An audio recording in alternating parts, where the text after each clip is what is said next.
El tiempo. El tiempo medido por el ser humano. Puede ser, por ejemplo, en relojes de arena.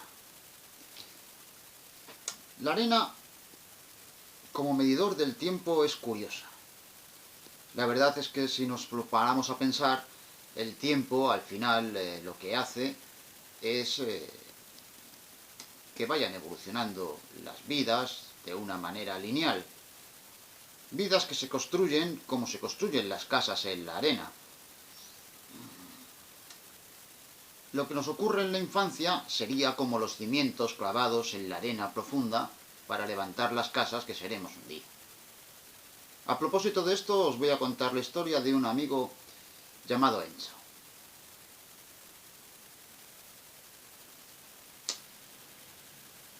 Cuando era niño, Enzo vivía con sus hermanos en la casa paterna, que era un pequeño chalet.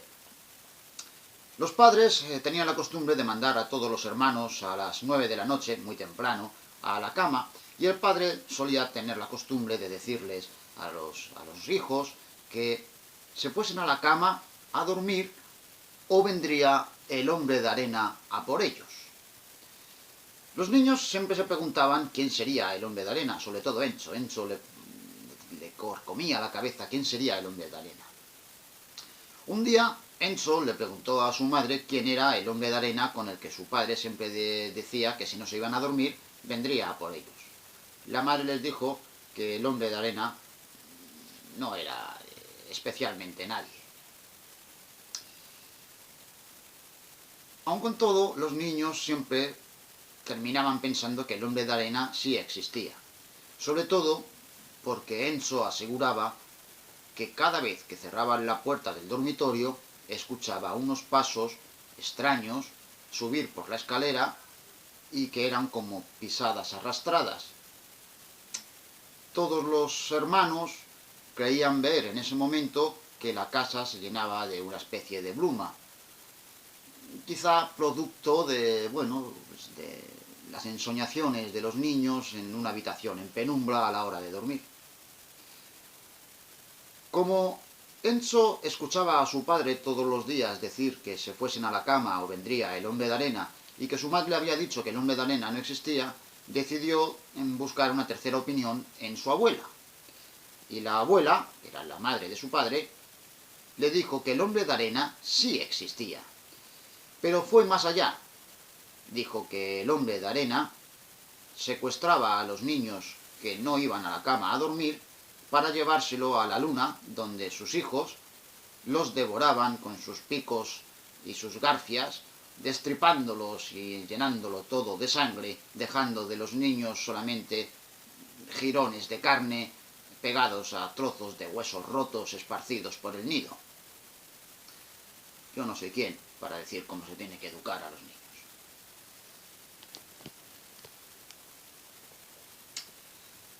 La cosa es que esta visión perturbó la vida infantil de Enzo, que con muchísimo miedo todos los días se iba a la cama obediente a las 9, temeroso y siempre a la expectativa de escuchar aquellos extraños pasos todos los días, todas las noches. Se aficionó a leer cuentos de hadas y de brujas y de fantasmas y empezó a tener tanta curiosidad por el hombre de arena que un día se escapó del cuarto y escondiéndose detrás de la barandilla de la escalera, espió a los padres a ver qué hacían. Descubrió que abrían la puerta a un hombre que entraba en la casa, un hombre real, que no era otro más que el señor Coppola, que era el abogado del pueblo. El señor Coppola era un hombre muy viejo, tenía media cara paralizada, con un ojo un poco por encima del otro, las orejas eran como ganchudas y eran como la mitad de la oreja y retorcida, tenía los labios leporinos, con el gesto torcido, una voz cavernosa y un tanto asquerosa, producto todo ello de que cuando nació el médico que le dio a la luz le había extraído de la madre usando una especie de forceps, de tal manera que le había deformado la cara. El señor Coppola, además, tenía unas manos huesudas, un tanto nauseabundas, que tenían como una especie de... no era lepra, pero era como que se le caía algo al modo leproso, puro y duro. Y todos los niños tomaban asco de él. Cada vez que el señor Coppola tocaba algo, pues ningún niño del pueblo quería volver a tocar lo que el señor Coppola tocaba. De tal manera que el señor Coppola, que lo sabía, cada vez que estaba cerca de un niño, pues tocaba todas las chocolatinas, todos los dulces y cualquier cosa que un niño pudiese desear. Con tal persona dentro de la casa, Enzo pudo ver cómo su padre hablaba muy enfervorecido con el señor Coppola, diciendo que está a punto de lograr el objetivo y que necesitaba ojos. Eso parecía que decía el padre al señor Coppola. Y el señor Coppola decía bueno, que él podía conseguirlos, pero que tenía que dar más. Y el padre de Enzo, en determinado momento, puesto que tenían solamente unas lamparitas encendidas y hacía frío, encendió una chimenea que tenían, y la chimenea hizo que el fuego iluminase la cara de su padre, de tal forma que de repente era como si tuviese poco a poco un ojo encima de otro, las orejas ganchudas y retorcidas, y los labios como leporinos, y como si estuviese metamorfoseando en el señor Coppola. Horrorizado Enzo con esta visión, le empezó a latir fuertemente el corazón, mientras además las llamas de la chimenea empezaban a aparecer como si fuesen pequeños hombrecitos danzando en torno a su padre. Enzo se desmayó de tanto que le estaba dando casi una cardiopatía, y Enzo se desmayó y pudo sentir como el señor Coppola metía sus dedos en sus ojos y decía: los ojos, ya tenemos los ojos, quitémosle los ojos, ¿no? Y el padre le decía al señor Coppola: no, por favor, déjale los ojos, mi señor, deja que mi pequeño Enzo pueda tener sus ojos. Y entonces el señor Coppola decía: te concedo que conserve los ojos para que vea lo que tiene que ver en el resto de su vida, pero veamos si se mueve. Y entonces con sus manos ganchudas metía por todo su cuerpo lo que podía, le movía los codos, las rodillas, toda articulación posible, de tal forma que, decía Enzo, sentía como que no solamente movía todo lo que él podía mover de manera natural, sino que además lo movía en ángulos imposibles, e incluso huesos rígidos se transformaban en huesos rotos que movía con total facilidad el señor Coppola. Arrancado de las manos del señor Coppola por las manos de su madre, le llevó a dormir, y ocurrió que el Enzo sufrió varios días de fiebres, en los que su madre le explicó que no había ocurrido nada de todo eso, sino que él se había desmayado y había tenido muchas fiebres. Sea como sea, en la cabeza de Enzo, el señor Coppola indudablemente era el hombre de arena. No podía ser otro ser fantástico ni más oscuro que el señor Coppola, el encubierto hombre de arena que venía por los niños y que casi se lo lleva a él. Sintió aversión al señor Coppola, pero siempre tenía curiosidad por el hombre de arena. Así que en otra noche descubrió que había mucho ruido, muchos gritos en el salón, y salió de su habitación, siendo aún un niño, para ver cómo el señor Coppola disparaba contra la cara de su padre en mitad de la discusión, de tal manera que el señor Coppola salía corriendo por la puerta y desaparecía. y su padre tuvo la cara desfigurada, muerto y yaciente, con toda la sangre por el suelo.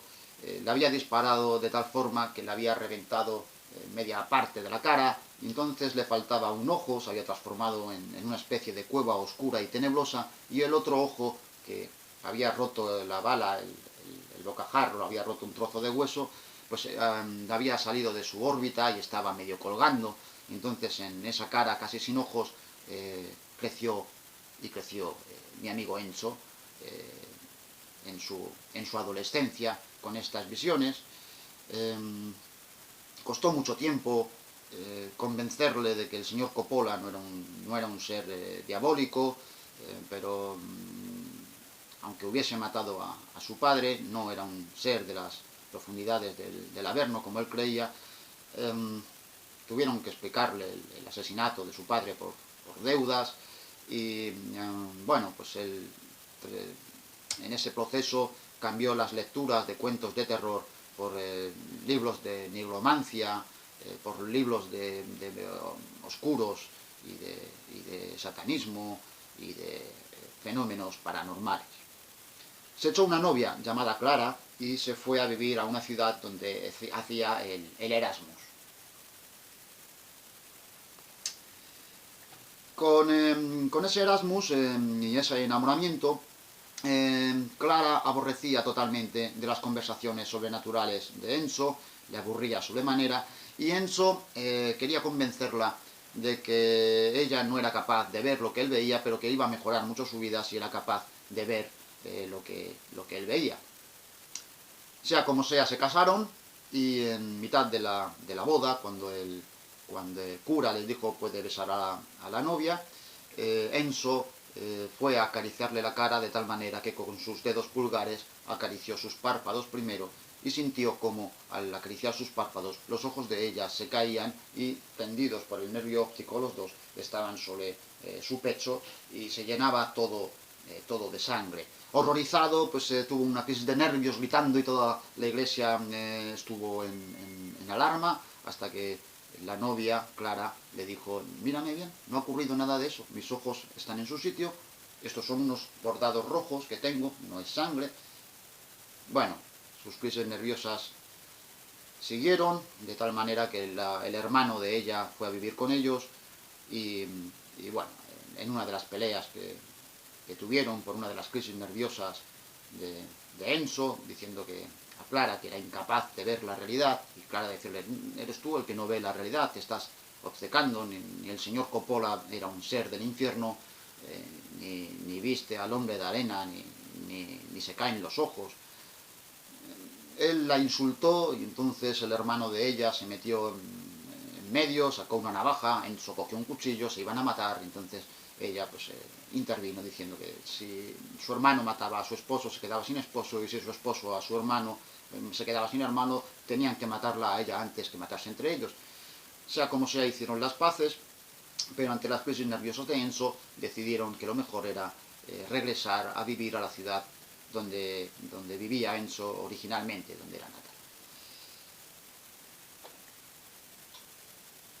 En la mudanza de la casa nueva, que era un apartamento, era un piso, Enzo descubrió que uno de sus vecinos, que era un profesor universitario, tenía en su casa a una mujer joven, muy joven, muy bella, muy esbelta, muy blanca de piel, con el pelo rubio y liso, que caía sobre tal, y que siempre estaba mirándole a través de la ventana, sentada totalmente quieta, sin hacer ningún movimiento.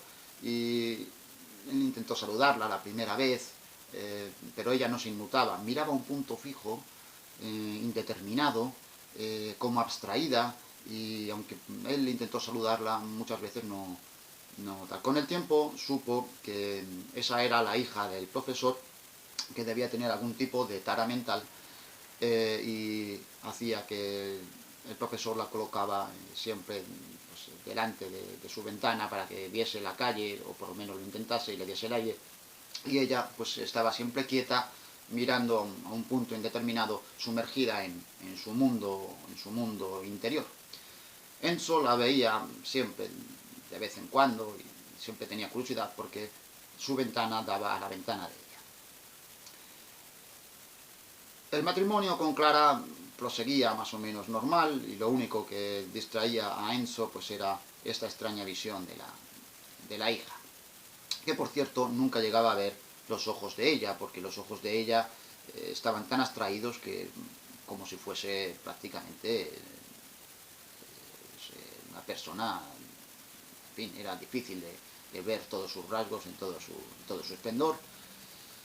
Sea como sea, un día llamó a la puerta un antiguo conocido suyo, que era un vendedor de barómetros, que cuando él era niño le había comprado un barómetro sus padres, precisamente de esta persona, no muy bien de la cabeza, por cierto, y este hombre, que a Enzo siempre le había recordado facialmente al señor Coppola, le dijo que iba a venderle algo, y él le dijo, no quiero barómetros, ya no tengo ese tema de los barómetros, y él le dijo, no, te voy a vender ojos, voy a venderte ojos, tengo ojos para ti.